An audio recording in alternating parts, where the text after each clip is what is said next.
Vérité par l'image, tu la connais cette séquence. Oui. T'exprimes. On ne te pose pas des questions, mais tu y vas de ta sensibilité. D'accord. Ce qui est dans ton cœur, Je dis. tu dis. Mais ce qui n'est pas dans mon cœur, je dis pas. Tu dis pas. Allez, première image, premier extrait.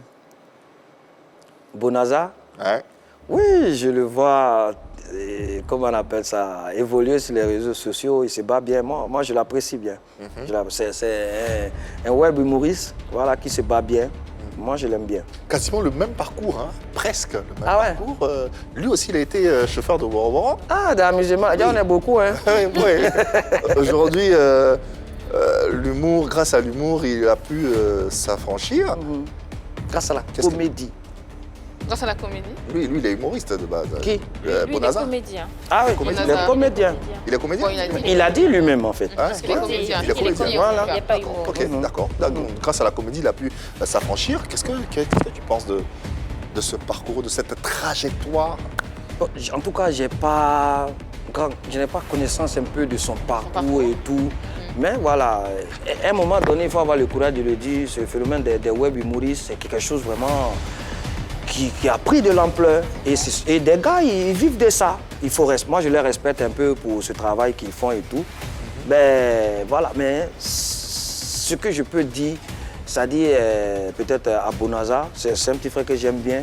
Il peut aussi apprendre, c'est-à-dire le stand-up. Il peut aussi apprendre, c'est-à-dire à faire autre chose qui pas forcément rester dans le personnage de Bonaza. Il peut apprendre aussi la scène, il faut diversifier. Et voilà, je pense qu'il est déjà très bon. Donc s'il commence à travailler, comme on appelle ça comme ça, je pense que ça peut donner quelque chose de bien. Moi, je l'apprécie. Ok. S'il y a Bonaza, c'est qu'il y a forcément Kebaro quelque part. Ouais, ça c'est son binôme, le petit fou là. Ouais, Kebaro, il se bat bien. Il se bat bien, c'est le petit de Ramatoulaye, voilà. Il a su vraiment se frayer son chemin. Ça, il faut avoir le courage de le dire. Au départ, j'ai vu, vous l'avez reçu sur le plateau ici, les gens l'ont beaucoup allumé. Les gens, ils ne comprennent pas, ils ne cherchent pas souvent à savoir un peu les réalités. C'est pas facile de faire rire. Franchement. Il faut que les gens comprennent ça. Là, tu le dis avec le cœur. Non, je te dis la vérité, c'est pas facile de faire rire. Les gens, ils se regroupent dans un endroit, ils ont leurs problèmes, ils ont leurs difficultés. Mais toi, c'est ton travail. On dit qu'il faut les détendre. Mais qu'est-ce qui prouve que ça va les faire rire? C'est ça le problème. Donc, quelqu'un au moins qui se défend à le faire. Mais qui t'envoie aussi? Franchement. Qui t'envoie? Ah, mais c'est ça. Tu as choisi de faire comme métier. Mais donc, oui, il faut nous faire rire. des critiques constructives qui peuvent apporter quelque chose, pas pour insulter. Ouais, il est comme ci, il est comme ci, il est comme... Oui, il est comme ça. Qu'est-ce que toi, tu proposes? C'est ça qui est important. Il faut encourager nos artistes. Qu'est-ce qu'on fait quand on reçoit autant de critiques? Oh, je pense que Comment ça on les dit... utilise positivement? Oui, non, mais tu n'as pas le choix. Tu ne vas pas essayer de te mettre sur les réseaux pour dire que tu vas répondre à ça.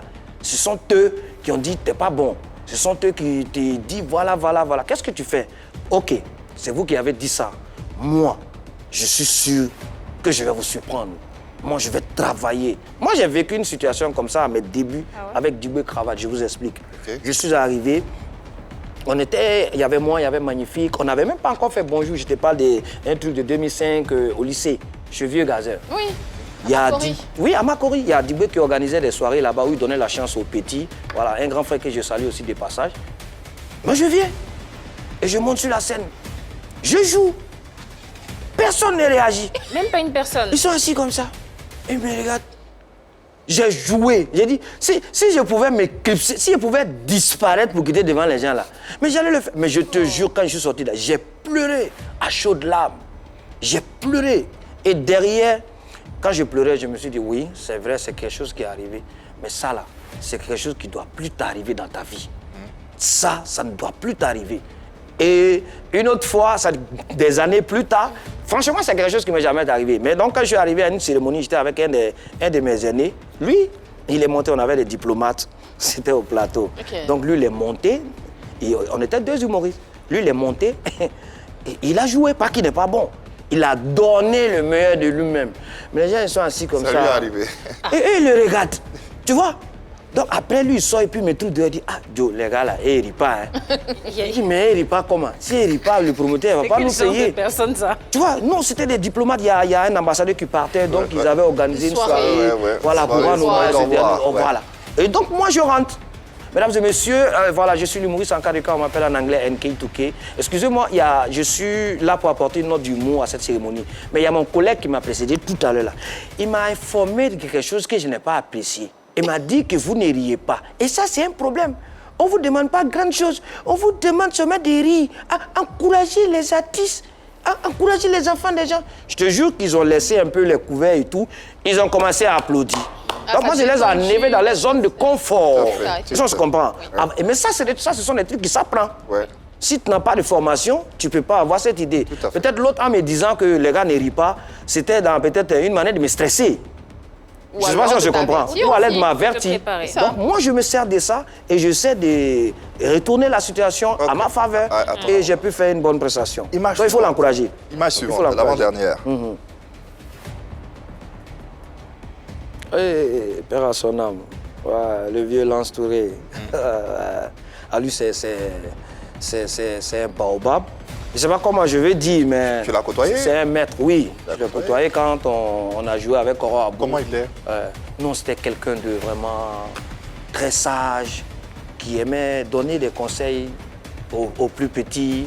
Parce que c'est lui qui était Koro Madou dans la série Nafi et Koro jouait. Et donc, j'ai appris auprès de lui aussi. Franchement, que Dieu, le Tout-Puissant, l'accorde son paradis céleste. Non, les encouragements d'un aîné comme ça, mais c'est plus que de l'argent. Ouais. Un aîné, quelqu'un que tu as suivi un peu à la télé avec Sida dans la cité, dans le personnage Serapou, la façon dont il a campé le personnage, tout le monde s'est dit que le doyen il avait Sida. Mais c'était le personnage. Et donc, après, quand toi, tu as suivi quelqu'un comme ça à distance et qui te voit évoluer auprès de son petit qui est Koro Abou, et qui dit, ah, mais ton petit là, lui là, il a de l'avenir, hein. Il faut prendre du courage. Ça va aller. Ça, c'est plus que l'argent. Et donc, c'est ce que moi, j'ai reçu de ce papa. Voilà. Dernière image de cette vérité. Priscilla Dégamé, je l'appelle mon artiste. Ah ouais. Oui, je l'appelle mon artiste parce que, voilà, elle a joué à mon spectacle, mon premier spectacle, il y a une commission. Donc, je devais jouer le rôle d'un producteur et elle était l'artiste et tout est parti. Mais Priscilla se bat bien, honnêtement, il faut avoir le courage de le dire.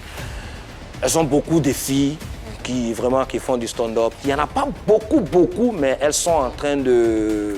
Ça dit, comment on appelle ça? Comment je peux appeler ça? Elles sont en train de venir dans le mouvement. Mais Priscilla, franchement, elle se bat. Elle est très bonne. Elle se bat. Moi, j'ai regardé un de ses spectacles. Non, franchement, elle m'a bluffé. Honnêtement, elle est très bien. Selon toi, les web humoristes sont-ils la relève de l'humour ivoirien? Pas forcément. Là, on a des humoristes qu'on ne connaît pas qui sont bons, hein, des jeunes qui arrivent. Voilà, ils ont leur rôle. Voilà, ce qu'ils font, c'est déjà très bien. Mais dire que c'est la relève, c'est un peu trop dit. Voilà, parce que la scène et les vidéos, c'est vraiment deux tableaux différents. C'est vrai, mais ils arrivent à toucher tellement de personnes en même temps et à apporter du rire et la bonne humeur à des personnes qui sont même aux quatre coins du monde. Est-ce qu'ils vont pas finir? De plus en plus, ils font la scène aussi. Ils font de plus en plus la scène. Est-ce qu'ils finiront pas par vous damer le pion? Non, donc ils sont venus d'affaires, c'est pour damer pion, ils sont venus. En tout cas, ils viennent pour s'imposer. Ah bon? Ils viennent pas juste pour... moi, ils ne savaient pas ça. Aussi, oui, je pense que non, on regarde les grands frères, on apprécie ce qu'ils font, et puis nous, on essaie de les imiter. Donc, dans la tête, là, c'est pour venir damer pion. Si c'est pour damer pion, c'est pas bon, hein? Il y a beaucoup de choses qui vont se passer. Hein? Ah ouais? La concurrence va rester saine. J'ai dit ça pour rigoler. Oui, tout à fait. Mais sinon, on dit qu'ils sont très bons. Ils sont excellents, même. Ils sont excellents, voilà. Il y a encore de la bonne graine. Voilà, on a des jeunes humoristes qui sont très bons. Je suis d'accord. Voilà, donc s'ils veulent vraiment être relève de l'humour, il faut qu'ils viennent vraiment apprendre aussi le stand-up. Et on a hâte de les voir.